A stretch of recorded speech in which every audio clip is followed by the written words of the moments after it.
안녕하세요, 구독자 여러분. 오늘 4월 29일 부동산 주간 뉴스 또 경제 소식 전해드리겠습니다. 날이 좀 더운데요. 관리 잘 하시고요. 일단 일본이 지금 엔저 현상이 너무 심하죠. 환율이 158엔까지 갔습니다. 뭐 최악의 부채대국이라는 오명을 쓰고 있는데 이쪽에 어떤 시장 상황이 어떻게 펼쳐질지 또 우리한테 영향이 어떨지 좀 지켜보고요. 그다음에 이제 미국이 FOMC 회의가 있는데 아시는 바와 같이 저번 주 방송에서 말씀드린 것처럼 뭐 여러 가지 지표들이 상승 압박이 많고 최근에 나온 PCE만 조금 양호해서 주식시장에 약간 숨을 돌렸지만 다음 5월 초에 나오는 고용 지표를 또 봐야 됩니다. 그리고 파월이 이번에 아마 동결하면서 어떤 워딩을 던질 거예요. 그것도 이제 시장 방향, 시장에다가 어떤 방향성을 좀 정해주겠죠. 같이 보도록 하겠습니다. 근데 이제 러시아 우크라이나 이렇게 써놨잖아요. 이게 밤새 지금 서로 막 공습하고 난리가 났습니다. 서로 막 화력 발전소 부시고 또 정유시설 뭐 공격하고 난리가 났어요, 둘이. 이거 좀 같이 보고요. 서울의 3월 거래량, 아파트 거래량이 4천 건이다 이래가지고 기사들이 좀 나오죠. 이거 펌핑 또 많이 하더라고요. 제가 볼 때. 물론 펌핑할 의미는 있습니다. 왜요? 오랜만에 4천 건이니까. 정말 몇 년 만에. 그런데 우리 평균 거래량이 제가 서울 아파트 같은 경우에 6,100개고 전국으로 보면 5만 개 넘어야 되고 말씀드리잖아요. 전국적으로 개수도 한 60% 수준밖에 안 되고 평년에 평균 거래량이 다다르질 못해요. 그러면 시장이 많이 약해진 거거든요. 3월 거래량이 4천 건이라는 것도 6,100, 200건이 평균선인데 4천 건이라는 건 그나마 그래도 꽤 올라왔죠. 올라왔는데 60% 수밖에 안 되잖아요. 그러니까 이거의 어떤 추세성이 앞으로 이어지면은 뭐 상승을 예측하는 분들 입장에서는 논리의 어떤 요인을 작용했지만 중요한 건 이제 4월도 봐야 되잖아요. 4월 지금 한 달 지났잖아요. 이 신고 거래량이 두 달에 걸쳐서 하잖아요. 4월에 거래된 거는 5월 말까지 신고를 하잖아요. 이것도 제대로 고쳐야 되는데 헷갈리게 말입니다. 이거를 4월이 어떤지를 이어서 봐야죠. 만약에 4월도 5천 건으로 간다라고 하면 당분간 이게 시장의 상승세로 바뀔 수도 있다는 것도 우리가 받아들여야 되는데 전혀 그 상황이 아닙니다. 좀 이따 말씀드리고요.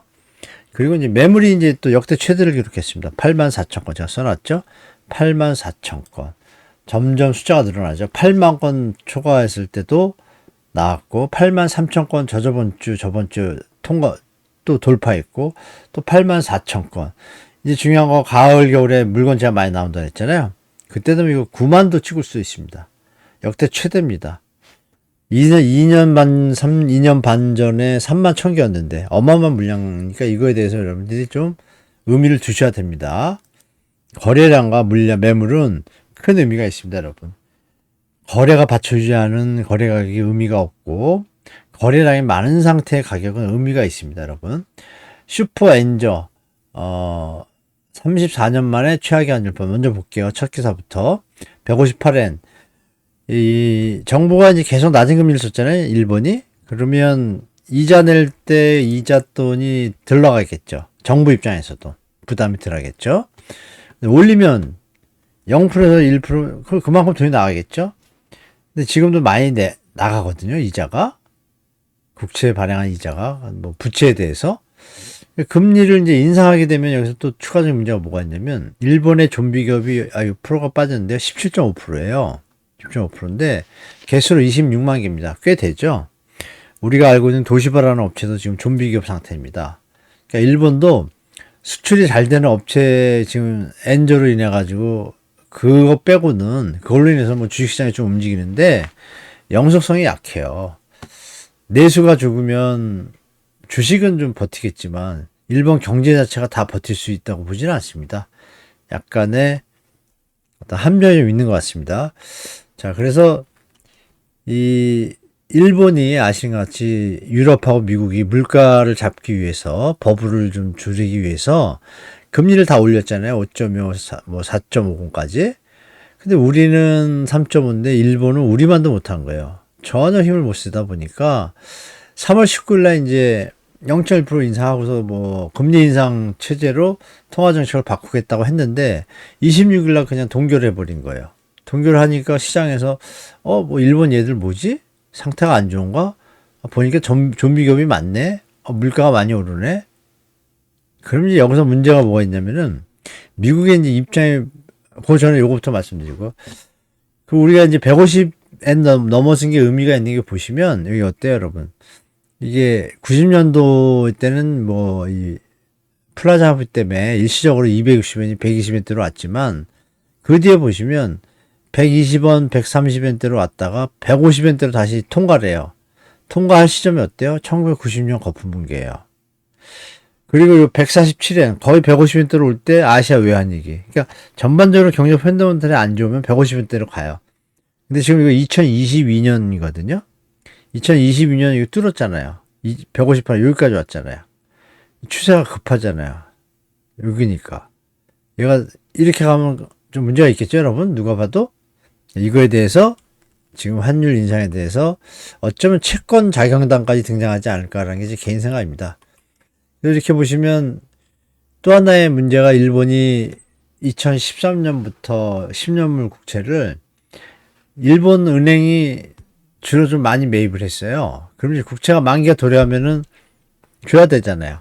그죠? 상환해도 되잖아요. 돈을 주고. 돈을 또 발행하면 유동성이 증가가 되니까 이게 또 이게 막 복잡해지는 거예요. 돈은 풀리고 물가는 오르고 이거를 또 이자는 또 갚아야 되고, 근데 중요한 건 국채를 갖다가 이자를 갚기 만기 도래한 거를 상환하기 위해서 국채를 발행했는데, 그럼 제가 일본 사람이에요. 아니 나라에서 하는 거는 뭐 1%도 안 되네 국채 금리가. 근데 미국 걸 사면은 4%네. 그럼 어느 바보가 일본 걸 살까요? 이런 딜레마도 좀 있을 것 같아요, 제가 볼 때. 그리고 이제 제가 여기 일본식 금모으기라고 썼잖아요. 일본 국민들이 국채를 많이 사줬잖아요, 기업하고. 근데 이게 만약에 안 사주면, 여기 쓴 것처럼 안 사주면 이게 좀 문제가 생기기 시작하죠. 그럼 방법은 뭘까요? 그럼 환율 상승을 막아야 되잖아요. 이런 문제까지 터지면 환율이 더 올라가겠죠. 통화 가치가 떨어지고. 그러면 방법은 뭐야? 환율을 안정시키려면 가지고 있는 달러를 팔아야겠죠. 그죠? 팔면은 달러 수요가 감소하니까 당연히 환율이 안정되겠죠. 달러로 우리가 무역 결제를 하니까. 근데 이제 이 우에다 가지오 이 양반이 동결한 바람에 이거 일본이 조금 경제 펀더멘털이 약한가 보다라는 어떤 해외 시각이 있는 거고, 그게 어떻게 펼쳐질지 좀 지켜봐야 될 것 같습니다. 그래서 일본에서는 지금 난리가 났습니다. 그 경제 전문가들이나 상식이잖아요. 물가가 너무 오르면은 금리를 올려야 되지 않습니까? 근데 그걸 왜 못 올리죠? 약간 우리나라도 비슷해요. 금리를 못 올리고 있잖아요. 그죠? 자영업자분들, 영끌하신 분들, 건설업체, 여러 가지 다 부채를 버티는 데가 너무 많아서 그 부분이 과연 이게 언제까지 이렇게 산소호흡기가 갈 수 있을지는 의문입니다. 제가 볼 때. 정리는 한번 돼야 될 것 같습니다. 최근 4년간 이자 보상 비율 상장사입니다. 저번에도 한번 보여줬었는데 42.4%가 존비 기업이에요. 이자도 못 내는. 벌어서 번 돈으로 이자도 못 내면 어떻게 돼요? 일반 사람은 망하잖아요. 이자를 못 내면. 3개월 연체되면 부도 처리하고 경매 들어가잖아요. 근데 이걸 잘 버티고 있습니다. 정부가 경제 주체다 보니까 여러 형태를 써서 버티고 있는데, 이게 조금 충격이 있으면 좀 문제가 될 수가 있겠죠. 가시화되고. 이 팬데믹 때보다 더 지금 좀비가 많다는 건 사실 이자가 급하게 오른 부분도 있지만, 그죠? 내던 거에 그만큼 수익은 안 된다는 거잖아요. 그러니까 경제가 좋아지지 않으면 이건 분명히 어떤 형태로 문제가 터질 수밖에 없다고 보고 있습니다. 경제가 좋아질 가능성이 이미 부채가 너무 많아서. 여기 이어서 보시면 금감원에서 이제 4월 25일인가 발표한 건데요. 보시면 다른 거 볼 거 없고, 기업 대출에서 보면 대기업은 연체율이 시계열로 볼 때 2014년부터 2월까지예요. 올해 2월까지인데 대기업은 도리어 없어요. 연체율이. 중소기업은 좀 올라갔죠. 중요한 건 여기 개인 사업자입니다. 개인 사업자 중에 아파트를 담보로 주택담보 형태가 아닌 사업자 대출을 받은 분들이 많을 거예요. 그분들이 지금 상태가 안 좋은 것 같아요. 제가 볼 때. 느낌이 그렇습니다. 좀비기업 영향도 있고. 그건 이제 상장사잖아요. 근데 개인도 지금 만만치 않잖아요. 여기 상장사라는 건 대기업이나 중소기업 중에 있을 텐데 이거보다 더 높잖아요. 개인 사업자. 그렇죠? 그리고 여기 보시면 가계신용대출. 여기 어때요? 이것도 급해요. 잠시 멈추는 것 같다가 틱 트죠. 왜? 이때 매각, 삼각 손실 처리를 많이 했거든요. 일시적으로 낮췄는데, 그럼 낮춰서 펀더멘탈이 좋아서 카드론을 받은, 신용대출 받은 분들이 경제가 나아지고 소득이 좋아지면 이게 이렇게 안 올라가는데, 다시 또 치고 올라가는 거예요. 이게 또 급해요, 선이. 그래서 이 부분에 대해서 우리가 생각을 좀 하고 대비를 하겠다라고 말씀드리겠습니다. 자, GDP 대비 가계부채 부채 비율이 이미 110인가 그때 IMF 때 터졌단 말입니다. 근데 지금은 더 높잖아요. 높습니다. 이런 부분을 우리가 최근 또 가계부채까지 지금 100% 넘어서 가지고 요새 이제 공감을 좀 신경 써서 조금 줄긴 줄었죠. 좀 줄었는데 뭐 이 추세가 이 연체율이 증가한다는 건 그것은 일시적으로 어떻게 막았지만 추세적으로 어떤 연체율 급증이 이어지면 문제가 되겠죠. 근데 지금 보시는 바와 같이 패턴이 좋아 보이지 않습니다. 그래서 이게 부채가 너무 많다 보니까 당연히 연체율이 늘어나겠죠. 근데 이 선이 정말 0.7 이렇게 가면 깨집니다. 이거 제가 볼 땐. 이때는 좀 일이 커질 것 같습니다. 근데 이게 추세가 어디까지 갈지 좀 지켜보도록 하죠, 같이.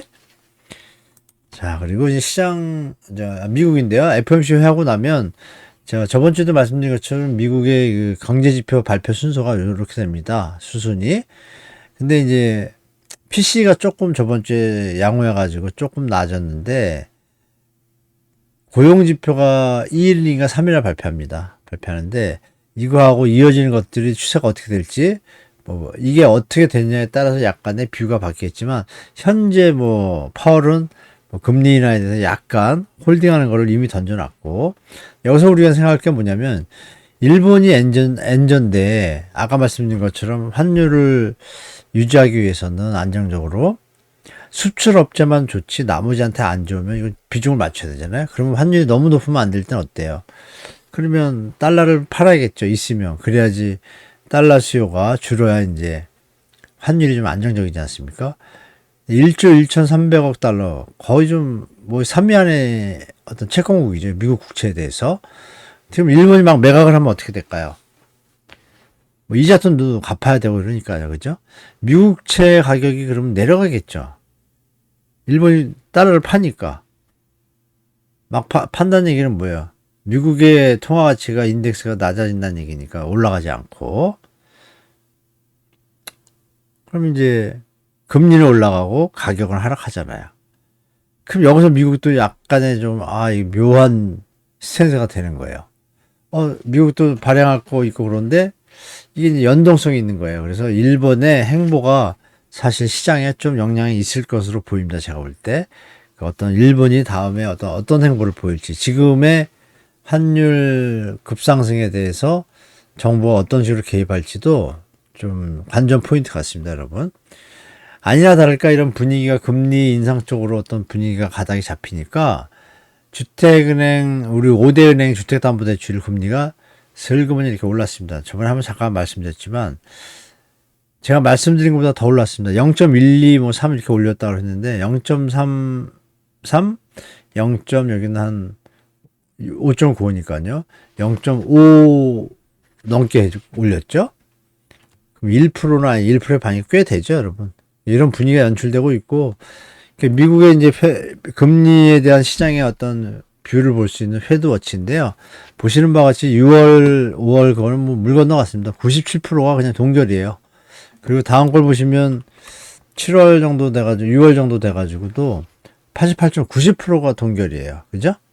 단 10%만 0.25 내리자예요. 이건 의미가 없죠. 데이터가 특별히 안 나오나 일단 동결인 것 같습니다. 그리고 11월까지 가봤어요. 노벰버까지 가니까 이것도 잘 보면 의미가 어때요, 여러분? 두 개 더하면 5%잖아요? 76%예요. 뷰의 76%가 0.25 내리는 겁니다. 그러면 우리 예측할 수 있는 거 이거죠. 0.25 내리거나 한 번 더 내려서 0.5.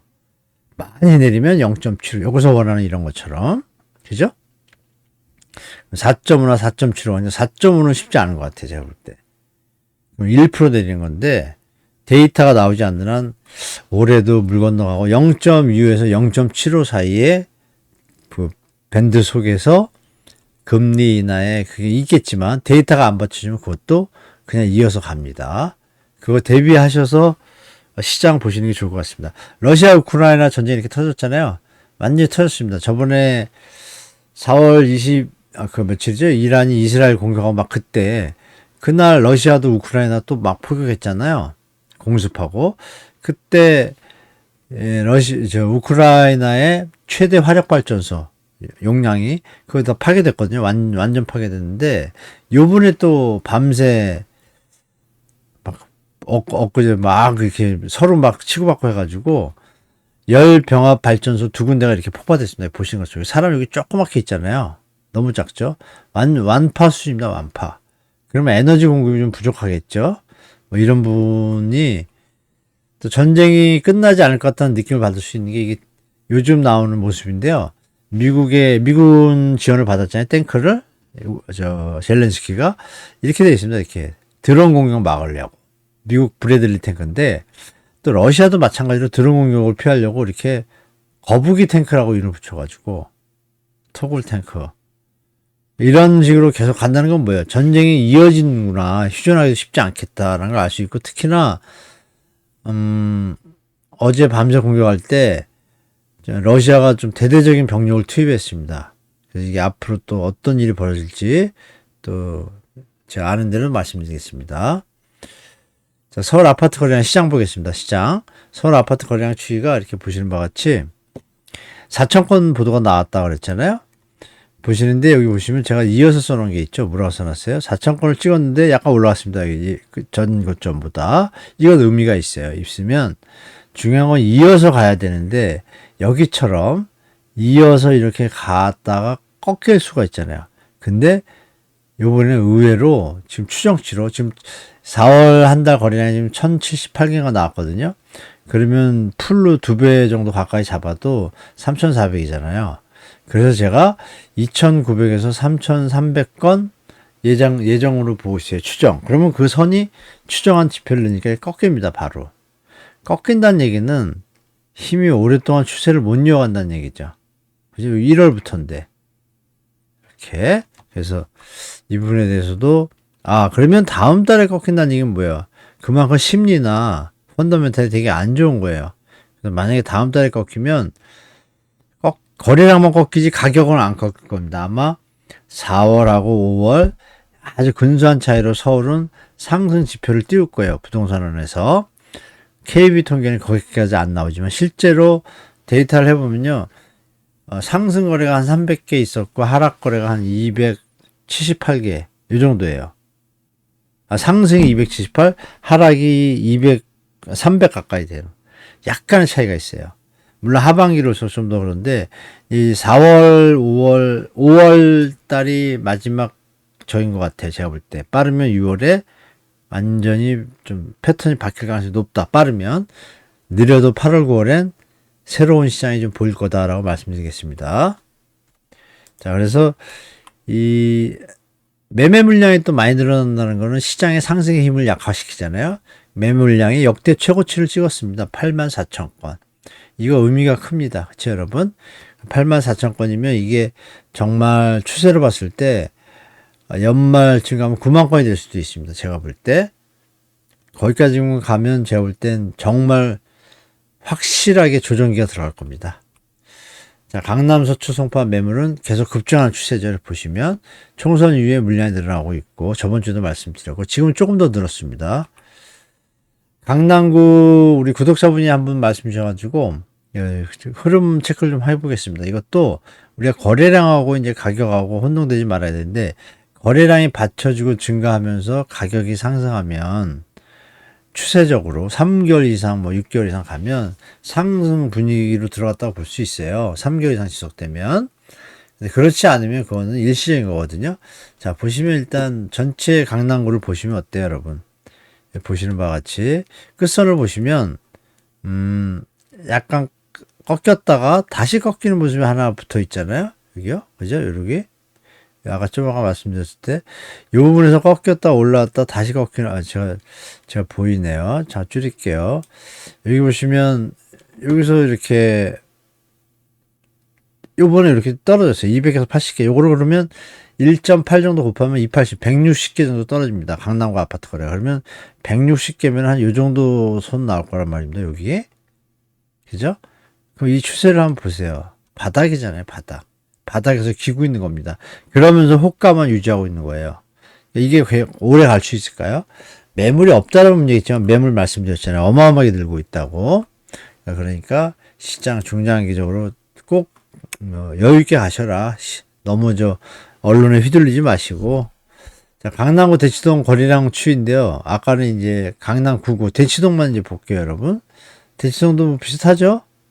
쭉 치워갔다 대치동 더 힘을 못 쓰고 있는 청에 있고, 그 와중에 이제 대치동에 삼성이라는 아파트가 있어요. 음마는 뭐 다 아실 거고, 대치 삼성 59.88 구독자분이 좀 말씀을 여쭤봐 주셔가지고 메일로 왔는데, 제가 한번 같이 체크해 봤어요. 보면 어때요, 여러분? 나름 입지가 좋고 어떤 매도자들이 호가를 쉽게 안 내리는 단지예요. 올릴 때 올라갔는데, 여기 보시면 2022년 하반기 하락기에도 죄송합니다. 하락기에도 매도가 없었어요. 그러면 매도자들이 쉽게 가격을 안 늦췄던 건데, 최근에 들어오면 위에 것도 찍지만 죄송합니다. 제가 물 한 잔 마시겠습니다. 죄송합니다.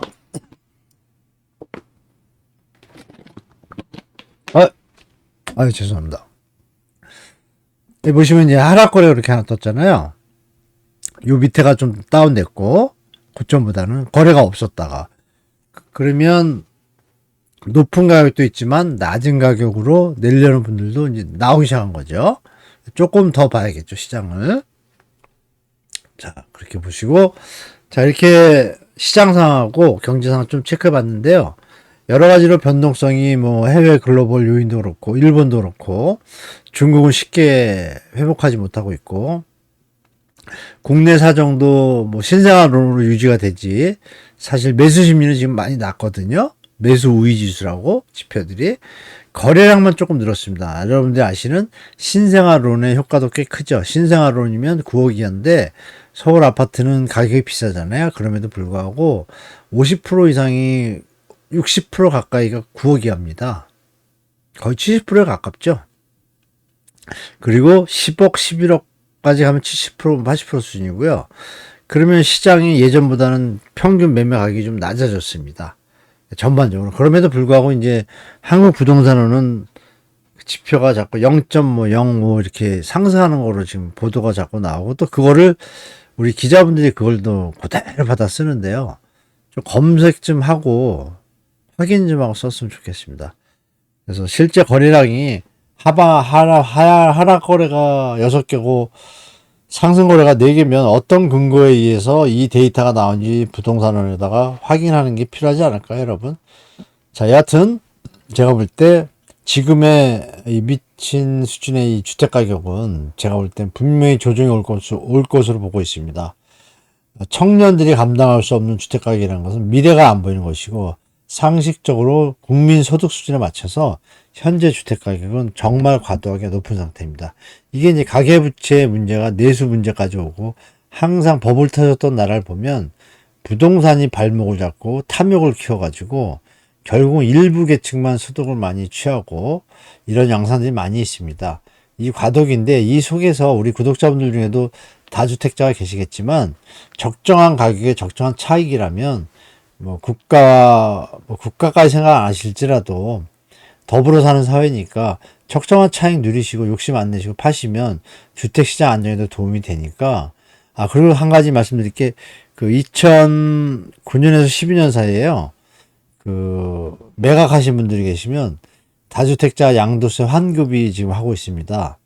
지금 말씀드린 대로 다주택자분들 혹시 계시면 양도세 환급 초시해가지고 부당하게 세금을 나라에 많이 낸 게 있으면 찾으시기 바랍니다. 자, 이렇게 하고요. 이번 한 주도 행복하시고 중간에 한번 검토되는 내용을 한번 다시 올리도록 하겠습니다. 자, 감사드리고요. 시청해주셔서 너무 감사드리고, 다음 영상 때 또 찾아뵙겠습니다. 자, 이번 한 주도 힘찬 한 주 되시기 바라겠습니다. 감사합니다.